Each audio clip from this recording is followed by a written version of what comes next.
So if you're talking about agency, oh, we have no problem with women getting educated. We have no problem with women working. So then I would ask them, I was like, okay, well, you tell me if it's my body, who has the right? If you're going to disagree with this, mera jism meri marzi, then you tell me, mera jism kiski marzi? Like, whose right is it? Today, I speak to Maniza Ahmed, who you've just heard from, and Zoha Albi, co-organizers of Aurat March, the Women's March in Pakistan, which is now in its 6th year. I asked them how Aurat March came to be and who they march for.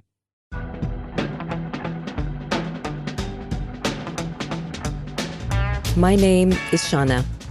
Welcome to Season 2 of Her Kajal Won't Smudge.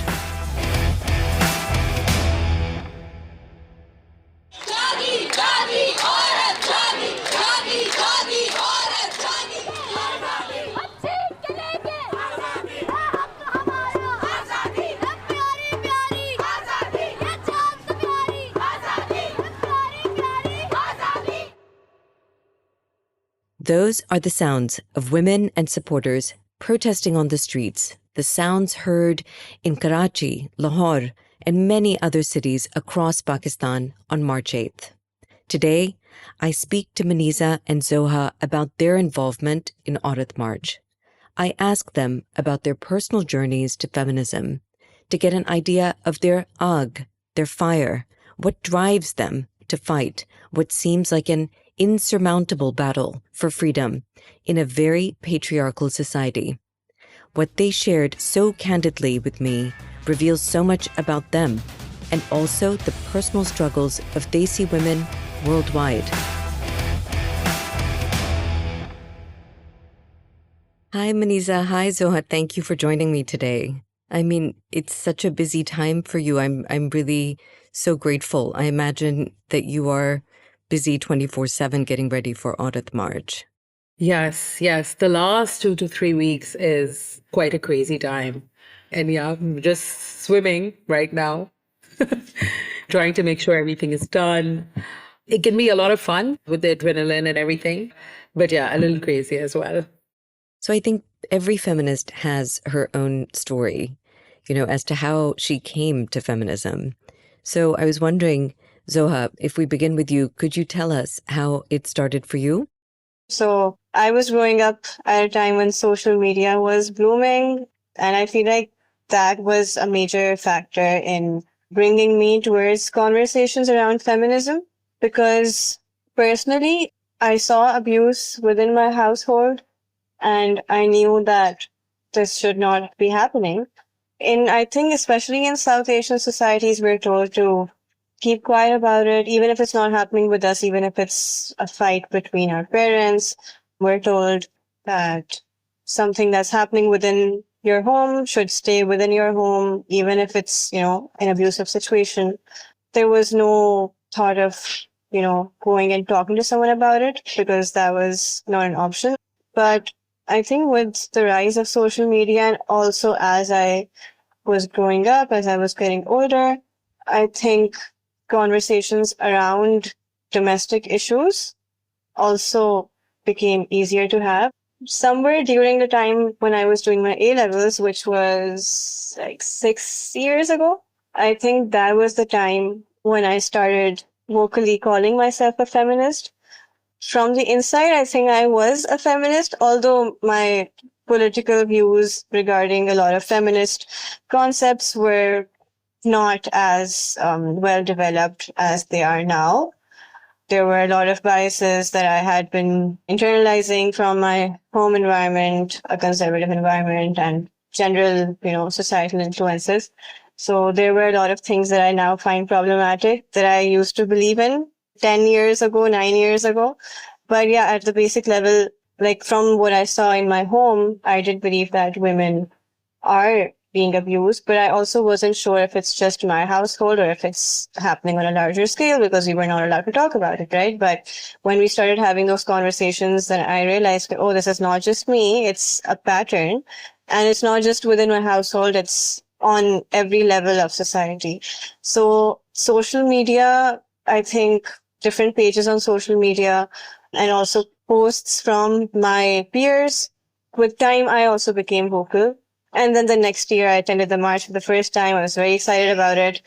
That's how I properly got into the feminist movement. So, Manisa, can you tell us a little bit about your kind of coming to feminism, how that happened? So I grew up in a very patriarchal household where my father was quite a misogynist. He is quite a misogynist. There were certain elements, though, that I think he really pushed us on. That, for example, like that we had to study, we had to make sure that like we had a career. The mindset was, was very traditional. But my mother's side of the family was very different. And so I think initially I used to think that, I would have a lot of fights with my father since I was a teenager. And there was like a lot of, physical abuse in our family as well. Well, mostly between my father and me and things like that. I think I used to be a pretty angry kid when I was 14, 15. So we moved to Canada when I was about 15. And so when I was in university over there, I started getting involved in student politics and then also organizing, for example, against the Iraq War, against the attack in Afghanistan post 9/11. And, I was very naturally really good at activism, right? Like at convincing people. I had a lot of passion and a lot of anger. And I know anger is seen negatively by people, but there's a reason for it. And if you can communicate that, it really connects to other people maybe angry about the same thing. So I used to think it was that, and perhaps a little bit of it is because of what I've seen in my own household and what it can do on my mother's side of the family. The women were political, right? So there was a lot of sort of political messaging in very subtle ways. Well, my great-grandmother was in the Congress and the Muslim League. She passed away when I was 10, so I hung out with her when I was a kid. She was a single mother. And so she ran a guest house to support her family in the 50s and the 60s. There were very few women at that time who do businesses. Looking back, there was an element of sort of politics and being feminist and doing your own thing, and being different. So my nanny was also quite political. She was in the Muslim League. When they migrated to Pakistan, they worked at Radio Pakistan. My nanny had 3 other sisters. So every Monday, they would get together at my nanny's house, all of the extended family. And it was completely led by women. And so there was, I wouldn't say it was a matriarchy completely, but there was a lot of community. And I think this is one of the reasons why I've always very naturally felt that there is a lot of power in community and organizing together. And women, and not just cis women, like the queer community, the trans community, and it's coming together. According to a study conducted by the Human Rights Commission of Pakistan in 2020, 90% of Pakistani women have experienced some form of domestic violence in their lifetimes. The thing is, they see women experience control and violence all over the world. The UK's Forced Marriage Unit reported that from 2020 to 2022, they dealt with 1,398 cases of forced marriage. In 2022, 70% of those cases involved Pakistanis, Bangladeshis, and Indians. Similarly, in 2021, a study done by Rai and Choi showed that 48% of the 568 sampled South Asian Americans experienced physical violence at home. We know the social stigma that women face and why there is so much underreporting. We don't need a study to tell us about that. Zoha, I'm so sorry to hear about the abuse at home. What role do you think it's played in your feminism? So growing up, my father was the more abusive one. He was the one who would physically and emotionally abuse my mother and sister. And my mother was always the victim, the survivor. And perhaps, obviously, there might have been instances where my mother, as the parent figure, would also be abusing me to some extent, like emotionally or in other ways, but I was too young to understand. But as I have grown up, the dynamic has kind of shifted and I'm not sure what happened. So my father is now entering that stage of his life where he's, growing weaker physically, and perhaps that has impacted it, or I don't know what the reason is. Maybe he has gotten more exposure than my mother of the outside world, so he has over time become more flexible. But yeah, he has become softer, but my mother is now the main person that I have fights with. I think like I used to have a lot of feelings of hopelessness about the situation changing, situation within my household changing, and in turn about my life changing, because I felt extremely suffocated in my house. And I would have fights and arguments with my mother about it, but they would end in her weaponizing religion to say that, oh, children should obey their parents. And then eventually I would give in. But I think perhaps also because of my involvement with Aurat March, and also because I've gotten older and also found, a better support system around me, now I can stand my ground, and, I wouldn't have to necessarily give in.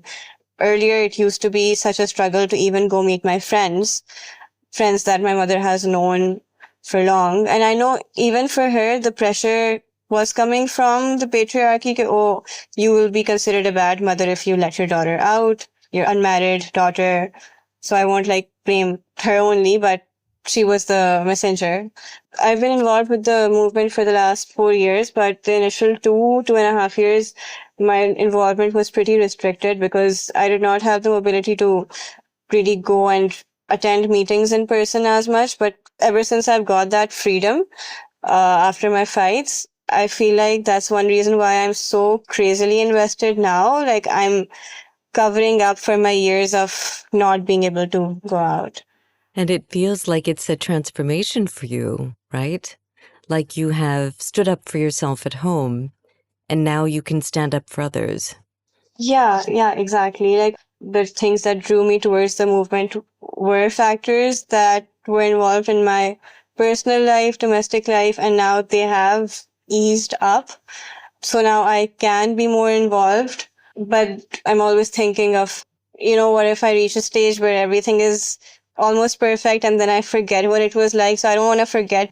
I don't want to be completely divorced from the realities of many other women and young queer people, because I know that I also faced similar things. So I just want to remember that. But yeah, I also want to heal from it. And I think, starting to do that now. I want to ask about the history of Aurat March. This is such an exciting opportunity to be able to interview both of you because, Maniza, you're one of the founders of Aurat March, and to be able to ask you about its creation story, it's such a wonderful opportunity. So please tell us about it. I think the story kind of started with one of our friends who's a lawyer, who's also a feminist. She contacted a few of us. Before the Aurat March, we've been activists. I was doing a lot of work around missing persons. Similarly, Shima Kirmani, as you know, her work has been sort of like 40, 50 years of a lot of using culture and music to promote politics. We all just felt like we needed something. We needed a feminist voice doing different things in different political groups and on issues, of course, is feminist, but we didn't have a full out feminist platform on the street or a big voice of feminists, right? So the idea was to create political power and political presence and give sort of more voice to our issues. But the way it happened, it was very, very organic. We just told everybody. Everybody told everybody. We started with our friends and then moved sort of, in concentric circles. And when is this in relation to March 8th? When did you first start planning? It was, I think, mid-January 2018. So very little time that we kind of pulled the first Aurat March. It was crazy. But I think that was sort of also the beauty of it, right? Because it was so organic. Everybody came together. And I think that's the reason Aurat March has that fabric of being very, very open. We said no hierarchies, nothing. Everybody is an organizer. Anyone who does anything with Aurat March is going to be an organizer. We said everybody would speak to the media. Everybody would have a voice, particularly in urban cities.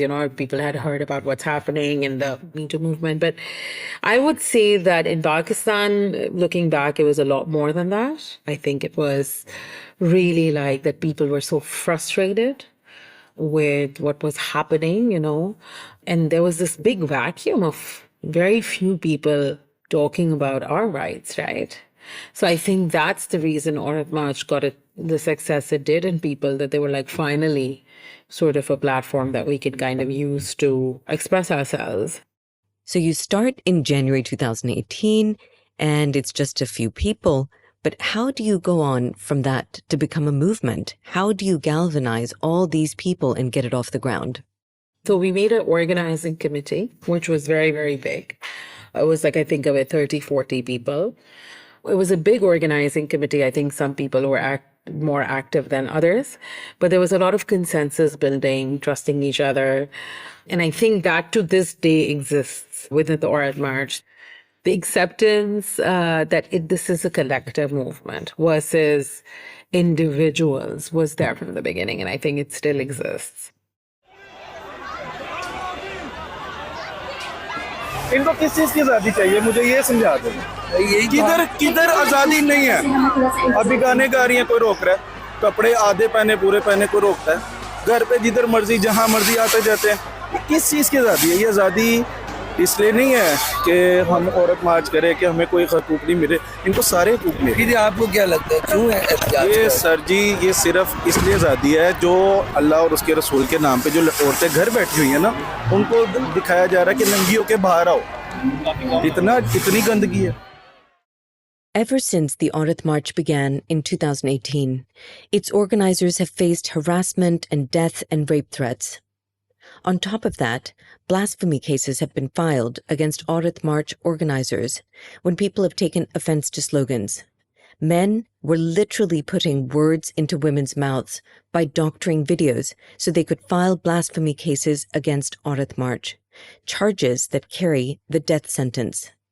The cases were set aside, but the threat is very real for the women who march. Zoha, what about you? I think you mentioned a little bit in the beginning about how you got involved with the Aurat March. Could you tell us a little bit about it again? It was 2018, March 2018. The first Aurat March happened. As soon as the march happened, March 8th, March 9th, I'm sure it was around those dates that I started seeing a lot of different posts on my social media. A lot of people who were added to my Facebook account, some of them sharing posts in support of the march and some of them sharing critical posts. And what I realized after reading up on it as much as I could was that the backlash that the march was receiving, there was no logic in the arguments that the critics were presenting. Their main criticism was that, oh, this is so behaya, so fahash, it's so vulgar. Women are marching and they're raising these slogans that are going to ruin our social fabric. And they had cherry-picked like 2-3 slogans. One of them was Mera Jism Meri Marzi, meaning my body, my choice. Another one I remember was about the enforcement of the Chadar and Char Diwari, as it was called, under Zia's tenure. And it was, I think, an official policy decision by him, but 5-6 years ago, it wasn't an official policy decision like that, but it was very much embedded into our culture. You know, just the concept that, oh, women should stay within their homes and they should be covered in order to not invite harassment or any other unwelcome advances. In the late 1970s, the dictator Zia-ul-Haq came into power in Pakistan. And with him, he brought a number of Islamic laws that reduced women's rights, turning women into second-class citizens, as in restricting what they could wear, how covered up they had to be in public, and the value of their testimony in court.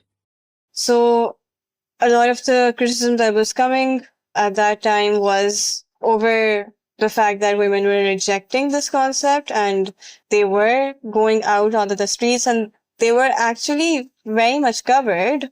The whole conservative uproar was just baseless because these were mostly women wearing shalwar kameez, very much covered, some even covering their heads.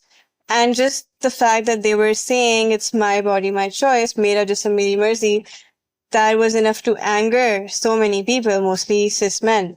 Yeah, I remember feeling right from the beginning that the criticism is invalid and personally feeling invested in, defending the march. So what was your first Aurat March like? What has stayed with you from that first march? I remember going to the march with my university peers, some of our teachers, and my sister joined me there. And there were thousands of people. There was such positive energy. A few months before that, I remember I had been visiting almost the same area that the march was happening in for some university projects. And I used to be covered like head to toe at that time. And I would still be harassed and I would feel really alienated from the place that I was in. I would feel people, cis men, staring because, I mean, I think that's generally a South Asian experience, but I talk about specifically about like Pakistan and Karachi. There would just be very less women or femme-looking people on the streets. So I remember feeling really uncomfortable being on more or less the same streets a few months before. And that day I was not as covered. I was wearing jeans and a shirt that wasn't as loosely fit as my family would prefer. It wasn't very tight, but it wasn't fully loose. And my head wasn't covered. So I just had like a scarf around my neck. Despite that, I was feeling a lot more comfortable walking on more or less the same streets. On the same street before where you were more, covered up, and this time around when you were wearing something which was, let's say, comparatively less covered up, but you felt safer, what do you think had changed? What was different? I think just the community around me, the kind of people that I was surrounded by when I was walking on those same streets, because previously, even few months before when I was walking on those streets, I was not walking alone. I was with a group of friends, but it was like 4 or 5 people versus a few months later, there were thousands of people and thousands of like femme people, thousands of women and queer people. So that's what had changed. On the March day, we were actively taking up space by chanting and announcing to the world that, we are here and we are going to be marching and we will be taking up space. And we were very unapologetically doing that. I do think a lot of the people who come to the march now, even till this date, feel that safety that they don't feel anywhere else. I mean, this is so profound, your experience before and after the march. I remember at the time of the march or when the march was done with, I felt things that I hadn't ever felt before.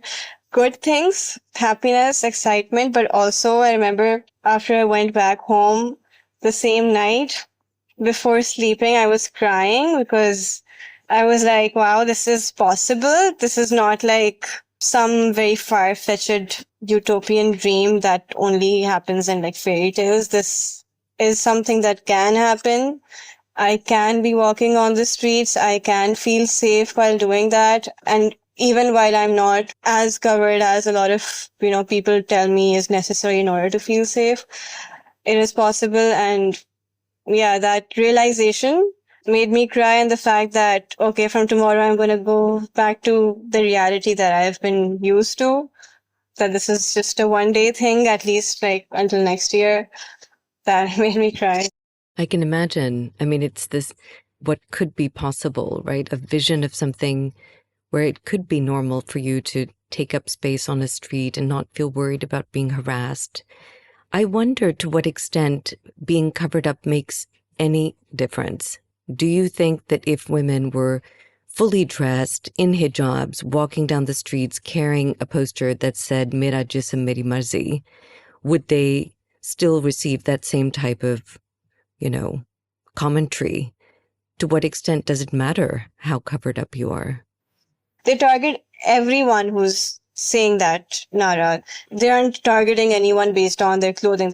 Is it because a woman is just not supposed to talk about her own body? I mean, even if women are fully covered, if there's still backlash, where is that coming from? We chant this Nara, we chant the slogan. But initially when it was kind of on a poster and it was brought out, the media picked it up and there was this huge uproar about what do they want? What do they want? This is vulgar, this is fashi, which is vulgarity. And I think this is the issue, right? I think that the control on the body, the control on the woman's body is where I think a lot of the patriarchal control in our context is driven from, right? So, my body, my choice is a slogan I've heard in the West too.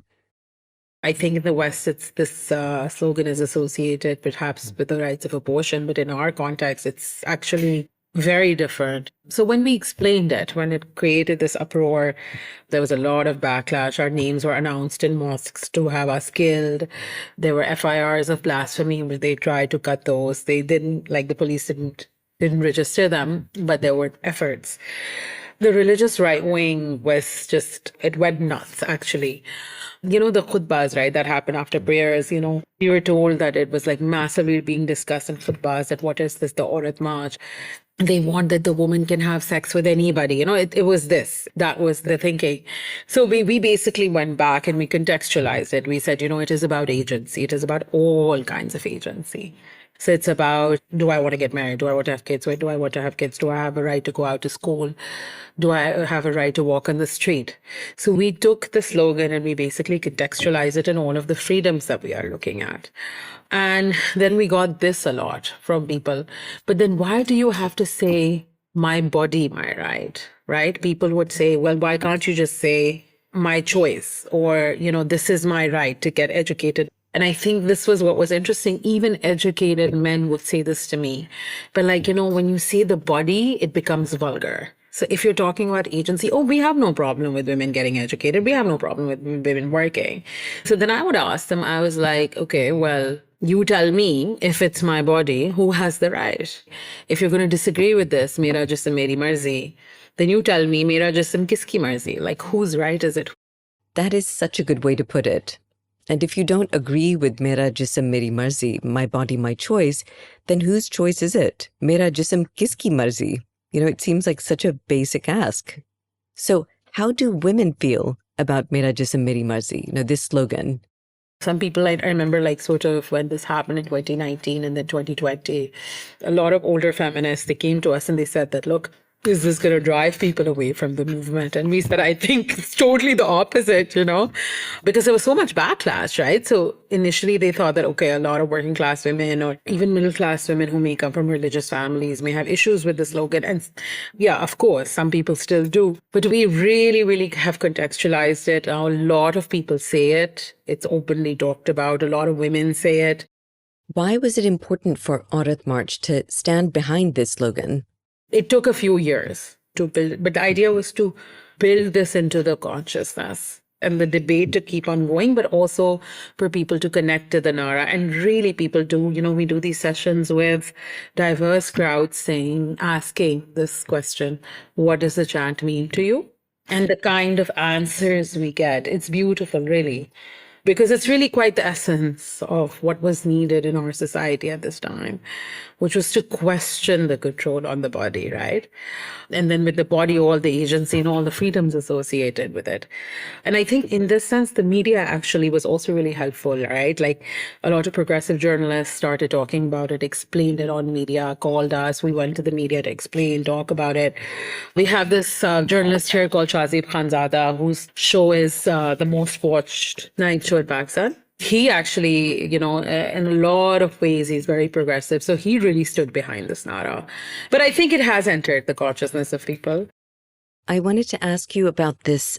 Is Aurat March important for Pakistani civil society? Because people say, you know, you're destroying the fabric of society.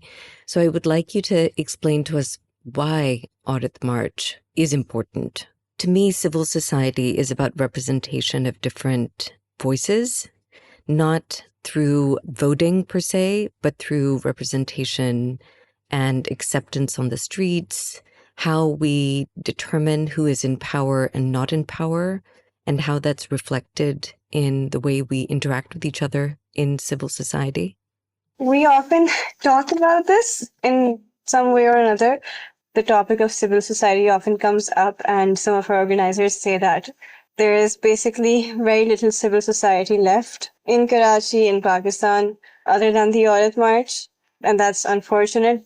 Aurat March is very important to the civil society because even those people within the civil society who dislike us because they think we are too far gone from what we should be demanding, we are too vulgar, or we're focusing on the wrong issues. Like, this is a criticism that Aurat March has received over the years. Mostly from cis men who are themselves misogynistic in their personal lives, but who just want something to criticize the march with. That, oh, these are not the real issues of women, and real women are really just impacted by inflation and stuff like that, and that, the right to the body is really not a priority for women, or that their right to their body is not being violated. Different issues affect women differently, and it's not like people or women from like upper class backgrounds do not face violence within their homes or harassment. For a lot of people, it's maybe difficult to understand, or maybe they just want a reason to hate. But yeah, I feel like because of the work that we do on multiple different fronts, whether it's with religious minorities or trying to ally with ethnically marginalized groups, or with the working class community, or for climate justice, I feel our work speaks for itself. And then if there was to be no Aurat March, it would leave a huge vacuum, and things would change drastically in terms of how the civil society is seen and how it functions, and the kind of pressure that it has the ability to generate on the politicians and on everyone else who has power within the system to change things. In this way, Aurat March is similar to women's marches in so many countries around the world. It's drawing attention to issues that mainstream politics doesn't address. It would be great if one day we didn't need the march, right? If one day we just had so much political consciousness sort of in our cities, in our villages, that there didn't need to be this coming together one day. And I'm not even talking about a utopian society. I'm just talking about a politically conscious society. So here's a question for you. I know Aurat March has gone to great lengths not to associate itself with one political party. But what would happen tomorrow, say, if somebody from PPP says to you, Maniza, I am in the government, but I want to walk with Aurat March? How would you feel about that? So they do. So when they come in, like I think Sherry Rahman has gone to the Islamabad one. We've had Murtaza Wahab, who's right now the mayor of the city. So when they can come in, they usually come in with their families. So when they come, we don't give them sort of a stage. We don't give them a mic. They come in sort of as individuals with their families to attend. We don't allow any political flags. And I think we're very vigilant about that. And I think it has worked. We're an independent feminist social justice movement, if I were to define it. The idea is to be independent of any political party, but at the same time, be extremely political and also shake up the political system. When I was speaking to Shima, she made the point of saying that, it would be great to have more women represented in the government. So is there a point you think where Aurat March will start to endorse certain candidates because you feel that they represent issues that are important to you? Yeah, I think it's an interesting question because we even discussed that this year with the elections, right? Whether we should endorse some progressive candidates or not. And I think the general kind of answer was not yet. Shima and I, and a few others have also talked about making a political party, perhaps at some point.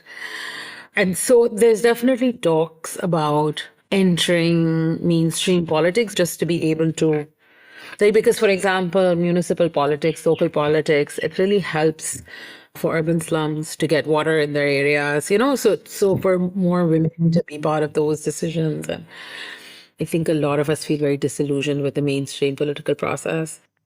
I feel like in a lot of the mainstream political parties over the years, there has been greater representation of women, although it's still really meager. But even the participation that's present is aligning with the same patriarchal mainstream parties. So obviously then we won't support them through the platform of Aurat March when they're contesting elections. When it comes to like other candidates who are not part of mainstream political parties but who are contesting elections, one issue that we discussed was, what if a candidate that we endorse right now, whose politics we think is good and is progressive, ends up doing something in the future that shows that their politics is not really that solid. And then the people who especially criticize the march, which there is plenty of, they would come after us. Anything happens in the country, anything goes wrong, everyone who criticizes us starts tagging us on every social media platform, starts asking, where is Aurat March? Where are the feminists now? Oh, a girl has been murdered, a girl has been raped. Where are the feminists now?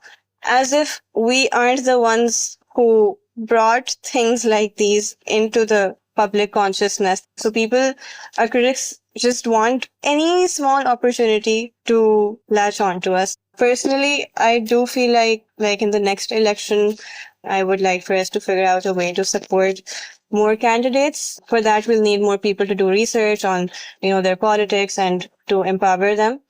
So, Manisa, I want to ask you, you've said that the younger feminist movement is enabled by the older feminist movement of the 1980s, but this, as in what's going on right now, has a different energy, a different face. That the issues facing women today are about equality in public spaces, the right to work, safety in the workplace, while the previous generation fought for political rights.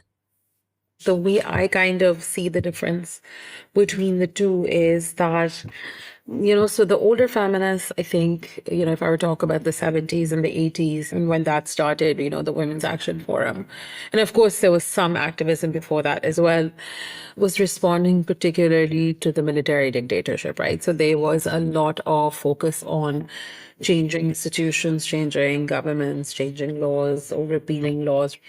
But I think that, in the 90s, I would say the early 2000s even, again, the focus of that wave of feminism in Pakistan was very much about changing, for example, the police, changing legal reforms. And I think the idea, in our conversations with sort of some of the older Women Action Forum members and other feminists has been about that, when the state's attitude changes, the society will change. And it is true, of course, bad laws need to be taken out. And I think we definitely stand on those shoulders, right? It feels like what's happening now is very, very personal. Yeah. I think that's the big difference. I think that the movement, the way we've done it, it is extremely personal. It's something that, and I think we've done it a little bit more consciously. Now, the issue is that a lot of the Aurat marches are within urban spaces. In urban spaces, I think people are quite apathetic with the state. I don't think they expect much from the state. And I'll give you an example to that. The domestic violence bill law was passed in 2010. And there is one conviction. And I think there's reasons for that is that the law is not so great. A lot of people don't want to go through the whole process of how hard it is to register a domestic violence case. Whatever it is, but a lot of people don't trust the government. They don't trust the police. But of course, this deep misogyny that they're facing every day, right? So I think the idea was to go back to the individual as well, right? And root what we were saying in people's personal experiences, which is what we believe, for example, Mera Jism Meri Marzi is. It's something that I think I heard one feminist say in response to the Aurat March, and I really liked it. They said that it's almost like Aurat March believes that the inqilab will start in the kitchen, that they will start in the home.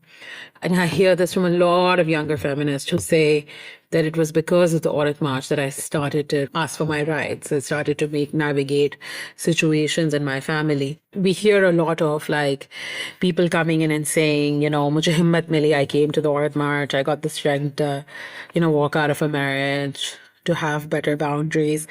I also hear a lot of women saying that when they're empowered, right, and they're speaking assertively, that they always hear this in return, that, oh, don't be an Aurat March woman. Oh, are you from Aurat March? So the idea of Aurat March being associated with that you can be empowered in all forms of your life, I think that's a very deeply personal idea. It's also very individual in a way, right? So I think it is different from the previous movement. But I do believe that this also comes from that. I think a lot of younger feminists that have lived in Pakistan, that have been rooted here, have also learned and have seen a lot of those women come out and protest and, seen them beaten up and keep on still, that they've kept on going. I think Shima Kirmani is a really good example of that. That's what I always say. I say that even though we're very different than them in terms of some of the politics that we are asking for, we still stand on the work that they have done to move forward. I want to end by just asking both of you, what are your favorite posters? I think Mera Jisam Meri Marzi, of course, is one of them.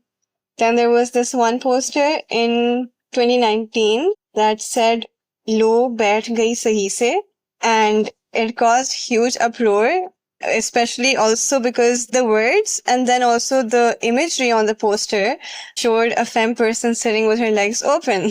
So all the people who it was supposed to piss off did get very pissed off, and I love that poster. And I think that slogan, that poster is also very linked to Mera Jisam Meri Marzi, and it's also personally, I feel like I resonate with it. I've been riding the bike, not like, I don't know how to ride the bike myself, but like there are ride sharing apps like Careem, Uber, Bikey, etc. When I sit on the bike, there is this culture in South Asia of women sitting with their legs closed, even on the bike, side saddling. But I don't do that, and the Lo Baith Gayi Sahi Se slogan is also linked to that.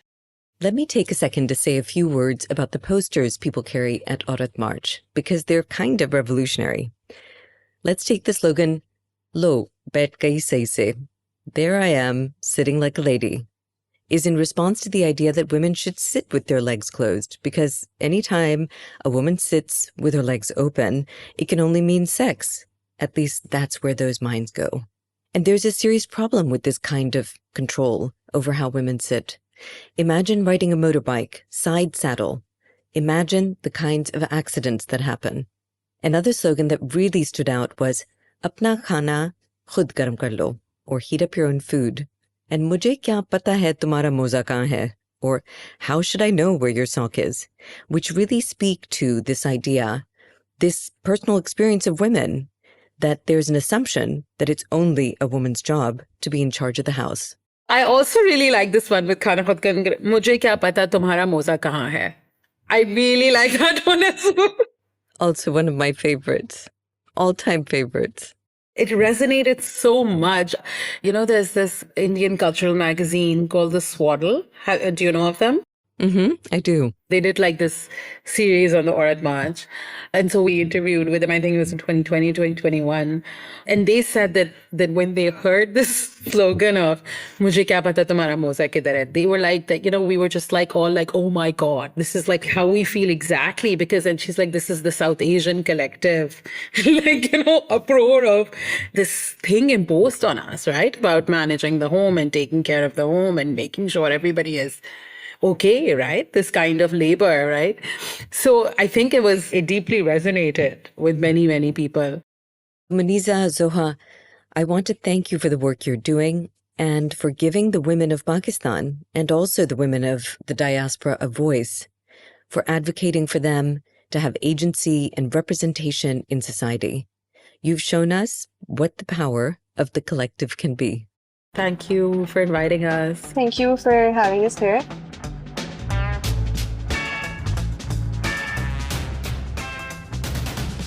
Maniza and Zoha, through their feminism and their activism, have both given so much to this movement for liberation. What I find remarkable is that they're not alone. There's so many women in Pakistan who give their all to this cause. And Aurat March is at the heart of democracy.